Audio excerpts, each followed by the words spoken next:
I'm just thrilled to be here with you guys. Can I just get in here? Yeah. And I'll just ask a couple questions. So are you going to continue doing GIS next year? Yes, I will. Why? Because I'm going to become a student ambassador, and I like it, and I want to help other people get to know it. And what is it that you like about GIS and working with maps and the computer? What do you think hooked you? What hooked me was, working with the team. That's it. You go out there and it's just, hey, you guys putting it together, I'm putting it together. Two minds colliding. It's just wonderful to me. So the teamwork was one of the real buy-ins to getting you hooked into doing all this. Yeah, that and how much this stuff can benefit people. You can do so much with it. That's what it is. You can do different things, and there's no endless possibility. That's the key. There's endless possibilities to this. It's attached to so much. There's no need for it to not be here.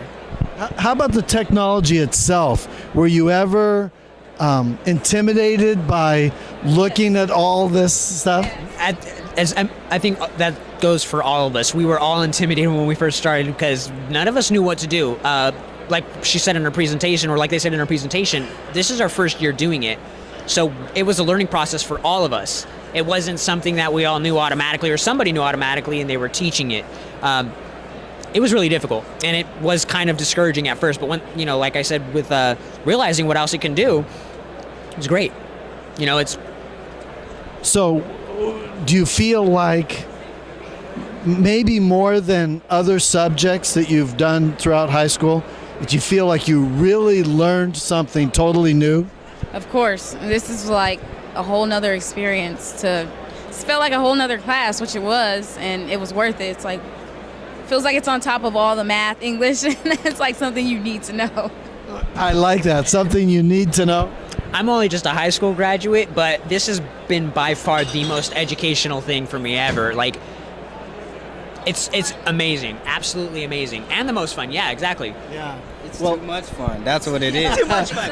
Yeah. Well, did you know that President Obama used GIS in order to run his first 2008 election? I did not know that. Yeah, he used GIS to find out where the voting pockets were that he needed to focus on. He used demographics and maps using GIS. Yeah, I ended up realizing that while, like I said, as I've been progressing and realizing what else that can be done with it. And I had seen a couple of maps from some of the people that we were working with, and it, it's right, it works. And it's amazing how it works. Might be important for you someday.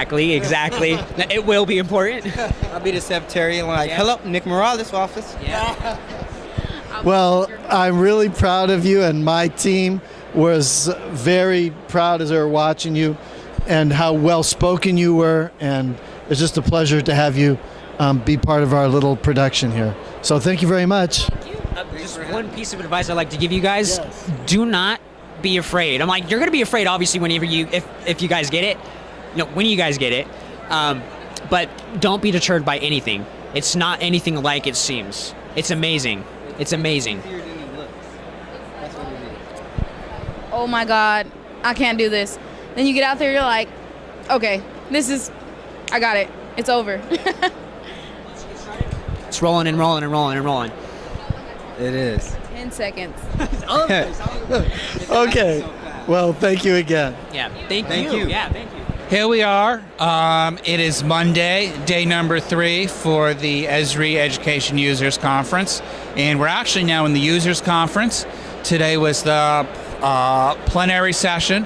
We're here at the Map Gallery reception. And so, David, this morning with the plenary session and the presentations, what was your highlight?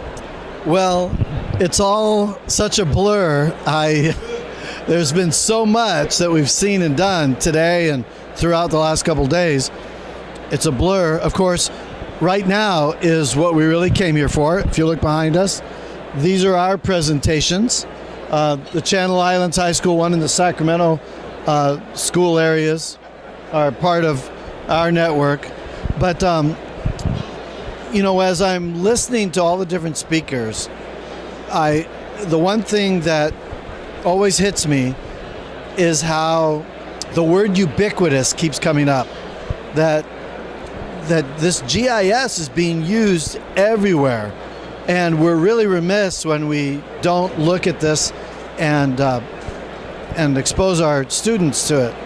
One of the things that did strike me is one of the speakers, might have been this afternoon, but talked about this green infrastructure for the U.S. Green infrastructure. And this is a project that I was even thinking last night and yesterday to doing with my students, where we look at our neighborhood in Oxnard and find all the parks, build a map of all of our parks, and then all of the places that are possibilities for parks, land areas that are now open and that could be turned into a park, and or turned into green areas. So what they're trying to do through this project is to look at the cities and development of cities and include green space in the planning of the cities. And I think we need that in Oxnard, and what a great project for our students to engage in and then maybe present to the city council. These conferences and these workshops just get me thinking of all the possibilities that we can do with our students with this technology. Thanks. You know, I think as far as, because I've been many years dealing with GIS software, and with the rollout of the products, Jake Dangerman and his team is seeing the substantially increased capacity of what we've got with the ArcGIS software. You know, it's been a few years since I've used their software. We've been using primarily ArcGIS Online, using the Quantum GIS as an intermediary with STEPS, and it's just amazing of how much more in the capacity of things that are being done, the interconnectivity, and how it's interconnecting with other types of software, other multimedia tools.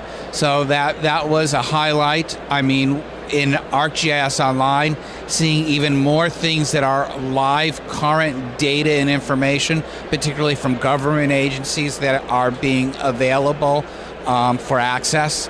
And obviously, always a highlight that we run back to in the afternoon is the education student presentation, which this year was from San Andreas High School in San Bernardino County, Highlands, California. But seeing what they did as projects and the students that I've worked with over the last 2-3 years in ArcGIS Online is that I know very well that for a lot of our students, they're very capable of doing the same quality of those projects within a time frame that is not overwhelming. We've done them. I would love, before too long in the future, I would love to see my students, maybe the group that's with me this trip, be up there on the stage in front of the 10,000 people watching in the conference room and present what we're doing. So as far as on that, as far as in the map gallery, things are beginning to wind down. It's been wall-to-wall people most of the afternoon here. Of course, the food is the big draw, and now that the bar is closing, it's thinning out. But I have been pleased with the number of... You guys put the beers down. Thank you, Dave. Is the number of people that did come by and take a look as far as our board, and I'm very pleased with the students who did, as far as people stopped by, talked to them, and explaining what we were doing. So that, as far as today, sort of wrapping up. And tomorrow will be a quiet half day. We're just going to be going into the exposition hall, and we'll just sort of make it short of see if we see anything there, but interested in seeing what the students will be thinking about being around and seeing professional vendors promoting what is up and coming. Hi, I'm David, and Mr. Haynes, as some call me, and we're here at the ESRI conference, and this is the displays display expo. It's really exciting, lots of booths here. But from what we've seen, Jared, this week, we're talking about GIS and ArcGIS Online. You took a semester geography class in ninth grade, didn't you? Yes, I did. And what do you remember most about that geography class? Just writing down notes and stuff about different places. And Vincent, you also took a geography class last year, right? Yeah. And was it AP geography? It was honors, yeah. An honors class? Was it just one semester? No, full year. Okay, so you had a full year of geography. Do you think there would have been time in that full year where you could fit in a week or two of GIS mapping? Yes. Would it have made the whole course maybe a little more relevant and fun? Yeah. Can you say anything more than fun or yeah? Yeah, I would think it would be more fun because usually all we really did was like do projects every 2 weeks. And a lot of those projects we had to find civilization. And I think on the map we could have used ArcGIS to find where we are going for civilization, things like that. So imagine the class where over the course of the year you did all of those projects, but every one of those projects ended up being a story map. Say that again. Well, you did every one of those projects using GIS. Oh. And maps. So you're saying like, what if one of those projects was a story map? Or all of them. Or all of them? I think it would be easier for me because I have already done it, but I don't know about the other classes or like the other students because they didn't do it. But if they had the course, it would be way easier because it's easier than you expect. Mostly people think it's complicated because it has it has a lot of coordinates and things like that. But if you know how to do it, you get the flow of things, and then you'll take off on your story map. So you feel it might be worthwhile to take some time in class, teach the kids the process, and then let them go from there? Yeah, because it's the future now. Exactly. Yeah, very good. Now, you had a semester geography class. Yeah, I did. And could you see time in that course, maybe a week, where students sit down and learn some of the GIS, ArcGIS Online features and implement that in their projects? Definitely. There was so many opportunities where we could have used GIS to make the class and the lesson way better, more fun, interactive, and all that stuff. So yeah. So, I mean, what's a geography class without maps? Exactly. We are on our end of our final day. We've been this morning in the expo hall we were in the expo hall with the education conference on Saturday and Sunday, but this is the main user conference as far as with the expo hall across all sort of sectors. So it's been real interesting of wandering around with the students to see what they're interested in. And David's been stopping at places. I'll ask David. They grabbed every bit of goodies they could find. Oh yes, their sweat. They had to pick up extra bags for all the swag that they picked up. But they got some stuff for me too. It's like, Mr. Haynes, come over here. You can get free flash drives. So as far as the exhibitors that you spoke to, what did you find most interesting or most useful? Well, I talked to a lot of people and I learned a lot. Some terminology like rasters and lidars, terms I just learned about this weekend, and yet this is terminology in GIS that's been around for years, and I'm still just learning. So the booths are very helpful, and everybody's more than happy to talk and share their products as well as give just information. And one company that builds these big printers, they're going to look into sending me a return so we can print our own maps and our own projects on these giant printers. Just a connection. He says no charge. We're going to send one to you. So that was a great connection. But some of the fun things, there was these goggles that are virtual reality, and a lot of the technology in developing these maps and getting information from geographical locations, they're using drones. And there are these mini helicopters that fly with cameras and other sensing devices, and we think of them as toys so often, and yet these are tools that are being used by the oil companies, by the Forest Service, by the cities to keep track of their maintenance trucks. It's unending. Anyway, there's a virtual goggles. We put them on, and you get to fly the drone using these goggles. So you see the real image of where your drone is in the sky, as well as the image that's coming from its camera through these goggles. And there's no control and screen in your hands that you're watching. It's all in your goggles. You turn your head and the ROV turns. It's really cool stuff and a lot of fun. Another thing is that we found this booth that's creating a GIS day. It's on November 16th. We got signed up for it. We're going to have a science fair type of project on our school campus. We planned it right here today as we were here at the conference with the students. And we're going to have our own GIS day to get the word out to the students and to get the word out to faculty members and community members. We're going to invite everybody to our GIS day. And it's also Jared's birthday party.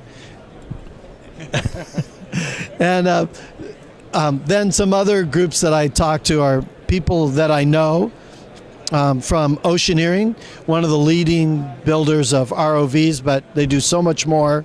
And they've always been supportive in our ROV projects, which are remotely operated vehicles, somewhat like drones, but underwater. And NOAA's here, the National Oceanographic and National Aeronautics and Space Administration. No, that's a different one. NOAA, National Oceanic and Atmospheric Administration. Atmospheric. I always forget about the atmospheric. Alphabet too. So we met with them, and they've been huge supporter of our marine science academies. So it's been a good conference, and we appreciate all you've done for us, Mark, in making all this happen. Thank you.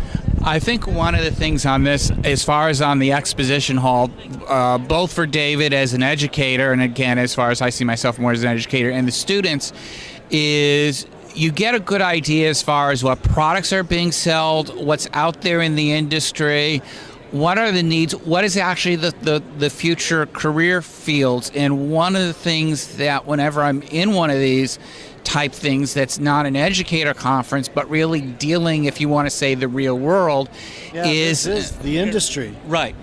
Is how much our K-12 education system is being further and further disconnected to the reality of the career workforce development needs and the technology of where things are going. We are further, the gap is further widening as things continue to speed up in those industries like the geospatial that we are seeing here today versus what we are doing in our classrooms. And with the interview that David did with the two of the students with the team with us that both had geography courses in their 9th grade year, they very much see that having and utilizing the very basic from the geospatial technology in the form of ArcGIS Online is very much more beneficial than some of the content that is being given now, that it supplements it. And it would be worth for those geography content teachers to consider cutting something to allow 2 to 3 weeks to have ArcGIS Online embedded and taught as part of their curriculum. And on that note, Mark, in reality, I don't think that most teachers in my district and my school even know that this world here that we're visiting this week exists. They don't know about these careers. They don't know about these businesses. And these are businesses from city planning to banking to building drones to the USGS, Geological Survey. I mean, the businesses here are innumerable. And I don't believe most of our teachers are even aware of these careers and these technologies and how they all link together. And yet there are 15,000 people here representing their companies. Actually, it's 16,000. As 16,000 participants in the conference, 16 to 17,000 was the count as far as I heard from some of the folks from ESRI. And these are just representatives from their companies, not the whole companies here. These are just representatives. So there are literally tens of thousands of jobs that most of us teachers just don't even know about that are incorporating these technologies. It's really an eye-opener, and I'm glad I'm here. Yeah, I've known for a number of years is a frustration from the geospatial technology industry as far as those companies that develop those tools and products, and a very large percentage of them are based here in California, and yet California and its K-12 education system is really the state which is least responsive to adopting and bringing into their curriculum those technologies. I mean, when we were in the education conference, as you saw with my interviews of a number of people from various states talking to see what's going on, and California is being left behind in bringing this technology and application to their students, which is also a deficiency for our state's economy. So, what I'm looking for and hoping is you guys as educators in California are looking at this and see our discussions, our interviews. We'll take a serious look and say we need to come more toward the 21st century. So, I agree. Okay. So we've enjoyed ourselves, and hopefully you get a lot out of this video. Thank you. Thank you.